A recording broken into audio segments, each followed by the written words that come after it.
December 13th, 2009, 11:54 a.m. A white Chevrolet Cavalier turns onto Savannah Springs Avenue in Henderson, Nevada.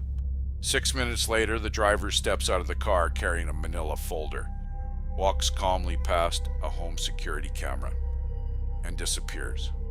Inside the vehicle are Christmas presents. He never came back for them. The man behind the wheel was 30-year-old Steven Koecher, and he had no known reason to be in this neighborhood. Steven Koecher was 30 years old when he vanished. He had graduated from the University of Utah with a degree in communications, and he had spent 2 years serving as a missionary in Brazil for the Church of Jesus Christ of Latter-day Saints, where he became fluent in Portuguese and developed a deep connection to the culture and people he worked with. He was a writer, someone who contributed opinion pieces and articles to local newspapers, and he had genuine aspirations of building a career in journalism or communications. But by late 2009, those dreams had collided with economic reality. The recession had devastated job markets across the country, and Steven found himself in St. George, Utah, working for a window washing company and taking whatever jobs he could find to pay his bills. He had fallen several months behind on rent. Friends and family described him as struggling financially, but not despondent, not defeated. He was still making plans, still looking for opportunities, still holding on to hope that things would turn around. The evidence found in his car supported this.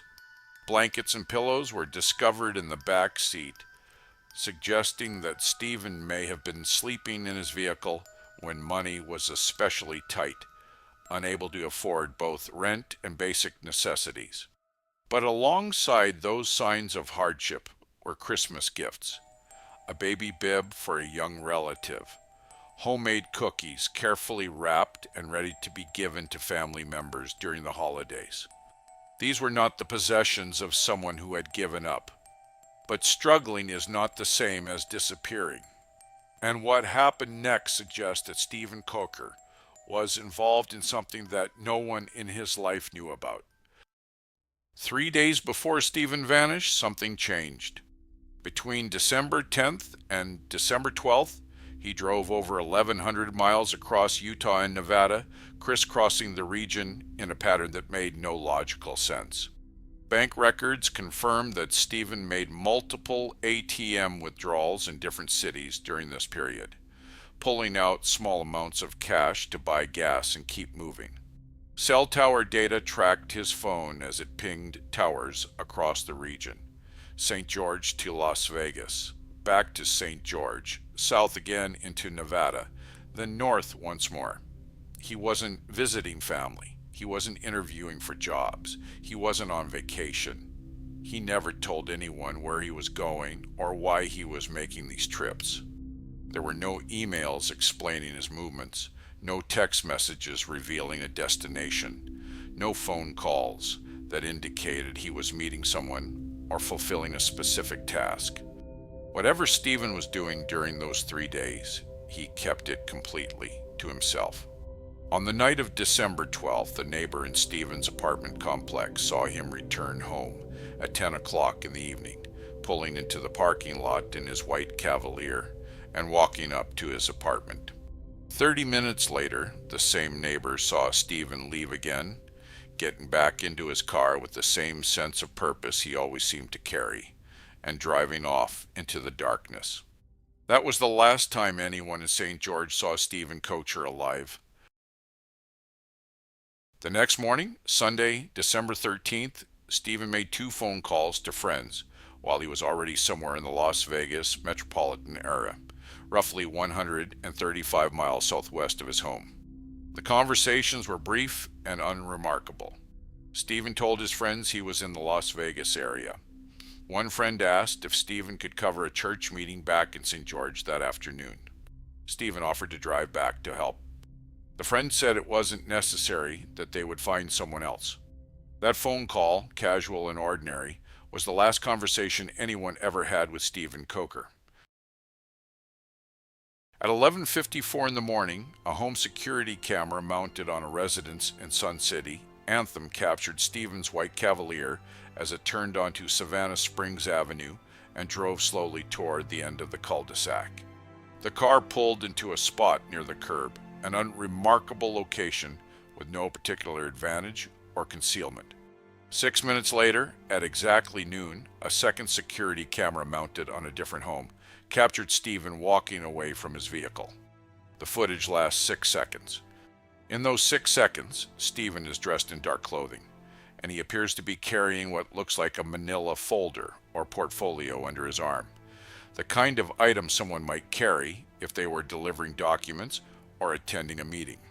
His gait is steady and deliberate, not rushed, not hesitant, not panicked. He walks with a purpose, as if he knows exactly where he is going and has no reason to question his direction. He crosses the street, continues walking forward, and then moves out of the camera's field of view. That 6-second clip is the last confirmed visual record of Steven Koecher's existence. But the story didn't end there. For the next 2 days, Steven's cell phone remained active, pinging towers across the Las Vegas Valley in a pattern that investigators have studied extensively, but have never been able to fully explain. At 5 o'clock in the evening on December 13th, 5 hours after Steven was last seen walking away from his car, his phone pinged a cell tower located 10 miles northeast of Savannah Springs Avenue in a different part of Henderson near Arroyo Grande Boulevard. This ping meant that either Steven or someone in possession of his phone had traveled a significant distance from where his car was parked, moving deeper into the sprawling suburbs that surround Las Vegas. Then, in the early morning hours of December 14th, someone accessed Steven's voicemail from a location near the intersection of US Route 95 and Russell Road, several miles to the west of the abandoned vehicle. Cell tower technology in 2009 was not precise enough to pinpoint exact locations, but investigators knew the phone was active, they knew it was moving, and they knew someone was interacting with it. After that voicemail access on the morning of December 14th, the phone went completely silent. No more calls, no more texts, no more pings. The phone had either died, been turned off, or been destroyed. On December 15th, 2 full days after Steven walked away from his car, the Anthem Homeowners Association began receiving complaints from residents about a vehicle that had been parked in the same spot on Savannah Springs Avenue for more than 48 hours, which violated the community's parking regulations. A representative from the Homeowners Association approached the white Cavalier, looked through the windows, and noticed a flyer for a window washing business displayed on the dashboard. The association called the number on the flyer and reached the owner of the window washing company, who immediately recognized the car as belonging to Steven Koecher, one of his employees. The business owner grew concerned because Steven had not shown up for work and had not returned any calls or messages, which was completely out of character for him. Through the business owner, the Homeowners Association was able to contact Steven's family in Utah, and when Steven's parents and brother learned that his car had been found abandoned in Henderson, Nevada, with no sign of Steven anywhere, they knew immediately that something was terribly wrong. Steven was reliable, responsible, close with his family. Disappearing without contact was not something he would do. When police arrived to process the vehicle on Savannah Springs Avenue, they found a car that told 2 conflicting stories about Steven's life in the days before he vanished. There were the Christmas gifts, the baby bib, the homemade cookies, the small wrapped presents that showed Steven was thinking about his family and looking forward to the holidays. These were signs of someone with plans, someone who intended to return. But there were also the blankets and pillows stuffed in the back seat, the flyers for the window washing business, the signs of someone struggling to stay afloat financially and possibly living out of their vehicle. The most significant discovery, however, was not what police found in the car. It was what was missing. Steven's cell phone, which had been pinging towers and accessing voicemail for 2 days after his disappearance, was not in the vehicle. His wallet, containing his identification, credit cards, and whatever cash he might have been carrying was not in the vehicle. These three missing items, phone, wallet, keys, have never been recovered, and their absence has fueled years of speculation about what happened to Steven after he walked out of frame on that security camera.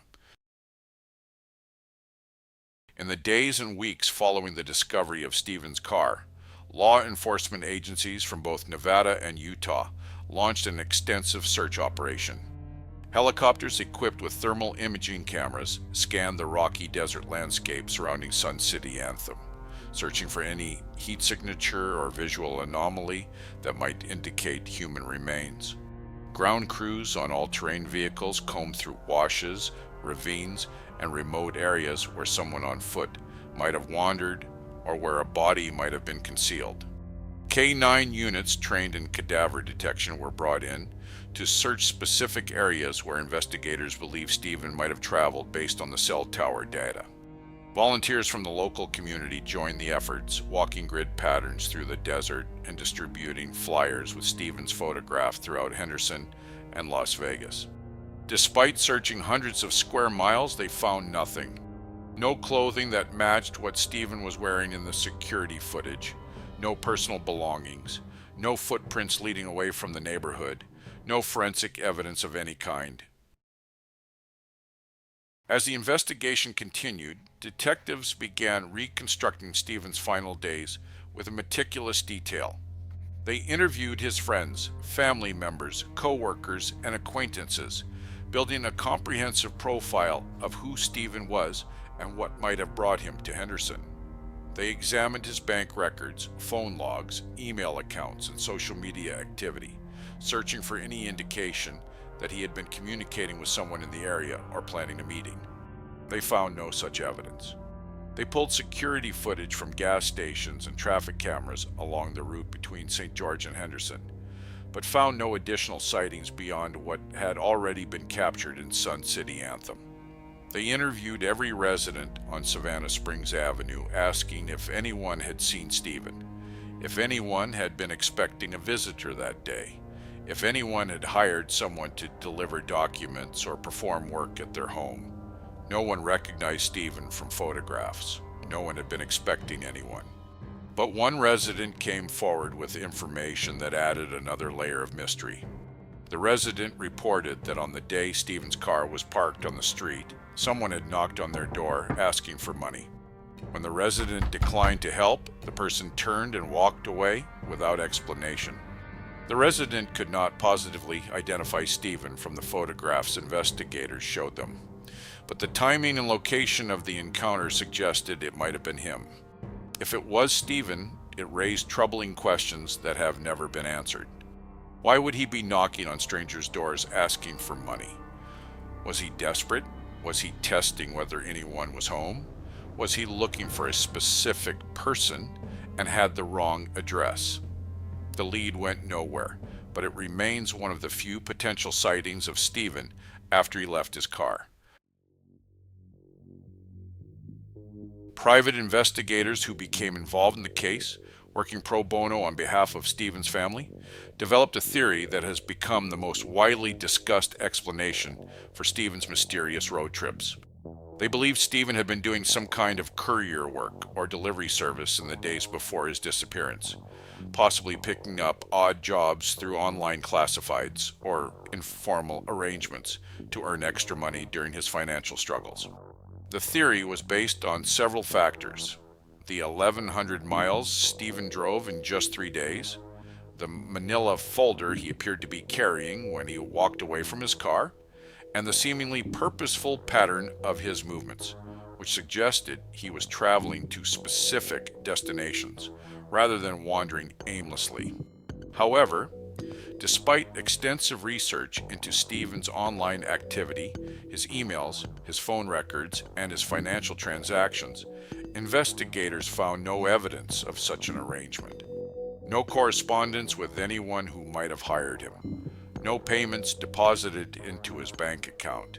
No posts or responses to classified ads that would suggest he was looking for courier work. The theory remains plausible. and is the explanation that makes the most sense to many people who have studied the case. But it has never been proven. Steven's father, Rolf Koecher, dedicated the final year of his life to searching for answers about what had happened to his son. He traveled to Henderson multiple times, walking the streets of Sun City Anthem, retracing Steven's last known movements, and speaking with investigators about any new leads or developments in the case.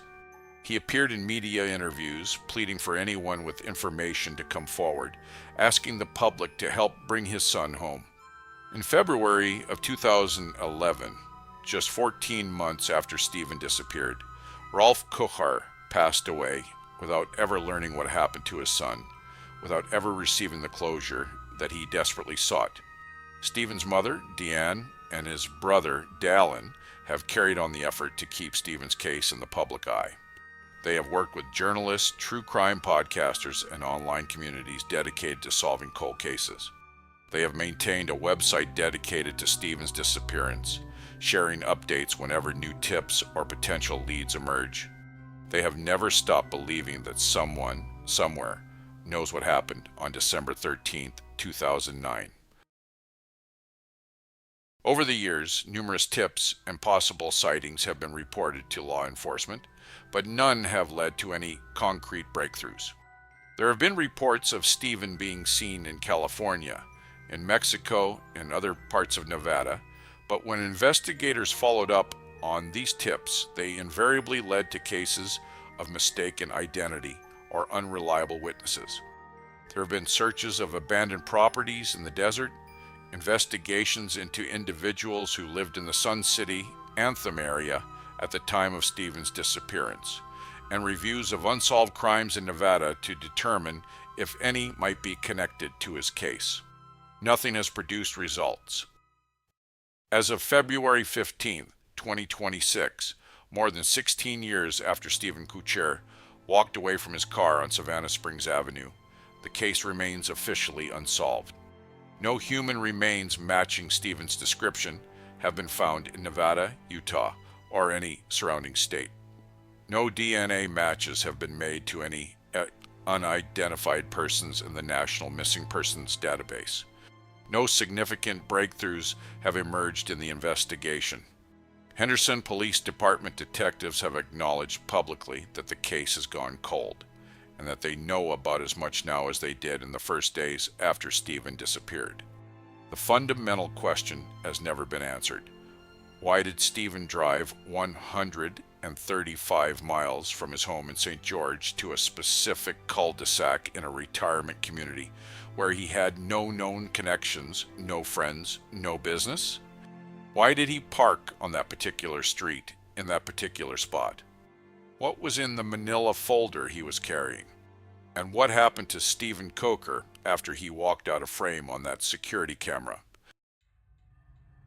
Steven Koecher disappeared in broad daylight in a quiet suburban neighborhood on a street covered by security cameras. He left no trail, no witnesses to what happened next, no evidence of struggle or foul play.